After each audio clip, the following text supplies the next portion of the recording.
Shalom, salam sejahtera untuk kita semua. Kembali saat ini kita akan mendengarkan bacaan Alkitab dalam kitab Matius pasal 16. Mari kita berdoa. Bapa kami yang di surga, terpujilah namamu. Saat ini kami siap untuk mendengarkan bacaan Alkitab.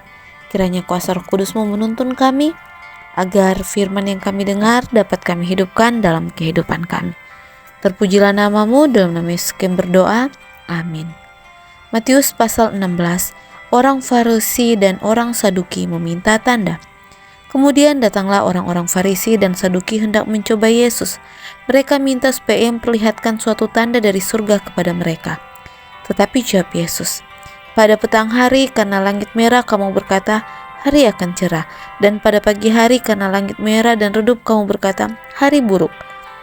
Rupa langit kamu tahu membedakannya, tetapi tanda-tanda zaman tidak. Angkatan yang jahat dan tidak setia ini menuntut suatu tanda, tetapi kepada mereka tidak akan diberikan tanda selain tanda Nabi Yunus." Lalu Yesus meninggalkan mereka dan pergi. Tentang ragi orang Farisi dan Saduki. Pada waktu murid-murid Yesus menyeberang danau, mereka lupa membawa roti. Yesus berkata kepada mereka, "Berjaga-jagalah dan waspadalah terhadap ragi orang Farisi dan Saduki." Maka mereka berpikir, dan seorang berkata kepada yang lain, "Itu dikatakannya karena kita tidak membawa roti." Dan ketika Yesus mengetahui apa yang mereka perbincangkan, Ia berkata, "Mengapa kamu memperbincangkan soal tidak ada roti? Hai orang-orang yang kurang percaya, belum juga kamu mengerti? Tidak kamu ingat lagi akan 5 roti untuk 5.000 orang itu, dan berapa bakul roti kamu kumpulkan kemudian? Ataupun akan 7 roti untuk 4.000 orang itu, dan berapa bakul kamu kumpulkan kemudian? Bagaimana mungkin kamu tidak mengerti bahwa bukan roti yang kumaksudkan? Aku berkata kepadamu, waspadalah terhadap ragi orang Farisi dan Saduki."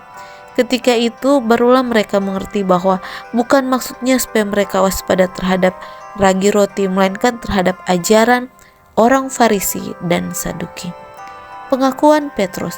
Setelah Yesus tiba di daerah Kaisarea Filipi, Ia bertanya kepada murid-muridnya, "Kata orang, siapakah anak manusia itu?" Jawab mereka, "Ada yang mengatakan Yohanes Pembaptis, ada juga yang mengatakan Elia, dan ada pula yang mengatakan Yeremia atau salah seorang dari para nabi." Lalu Yesus bertanya kepada mereka, "Tetapi apa katamu, siapakah aku ini?" Maka jawab Simon Petrus, "Engkau adalah Mesias, anak Allah yang hidup." Kata Yesus kepadanya, "Berbahagialah engkau Simon bin Yunus, sebab bukan manusia yang menyatakan itu kepadamu, melainkan Bapa-Ku yang di surga. Dan aku pun berkata kepadamu, engkau adalah Petrus, dan di atas batu karang ini aku akan mendirikan jemaat-Ku, dan Allah maut tidak akan menguasainya. Kepadamu akan kuberikan kunci kerajaan surga. Apa yang kau ikat di dunia ini akan terikat di surga, dan apa yang kau lepaskan di dunia ini akan terlepas di surga." Lalu Yesus melarang murid-muridnya supaya jangan memberitahukan kepada siapapun bahwa Ia Mesias. Pemberitahuan pertama tentang penderitaan Yesus dan syarat-syarat mengikuti Dia. Sejak waktu itu Yesus mulai menyatakan kepada murid-muridnya bahwa Ia harus pergi ke Yerusalem dan menanggung banyak penderitaan dari pihak tua-tua, imam-imam kepala dan ahli-ahli Taurat, lalu dibunuh dan dibangkitkan pada hari ketiga. Tetapi Petrus menarik Yesus ke samping dan menegur Dia, katanya, "Tuhan, kiranya Allah menjauhkan hal itu. Hal itu sekali-kali takkan menimpa engkau." Maka Yesus berpaling dan berkata kepada Petrus, "Enyala iblis, engkau suatu batu sandungan bagiku, sebab engkau bukan memikirkan apa yang dipikirkan Allah, melainkan apa yang dipikirkan manusia." Lalu Yesus berkata kepada murid-muridnya, "Setiap orang yang mau mengikut aku, ia harus menyangkal dirinya, memikul salibnya, dan mengikut aku.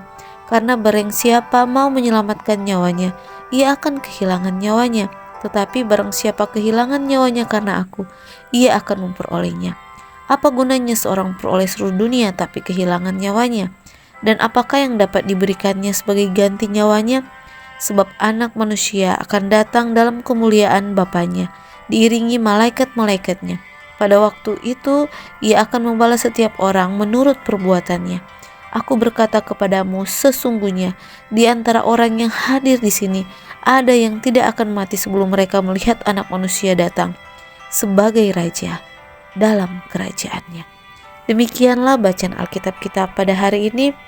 Biarlah senantiasa kita percaya kepada Tuhan, tidak meragukan di mana Yesus Kristus adalah Tuhan Juru Selamat yang senantiasa menyertai kita, yang disebut juga Immanuel, dan akan datang kali kedua sebagai Raja.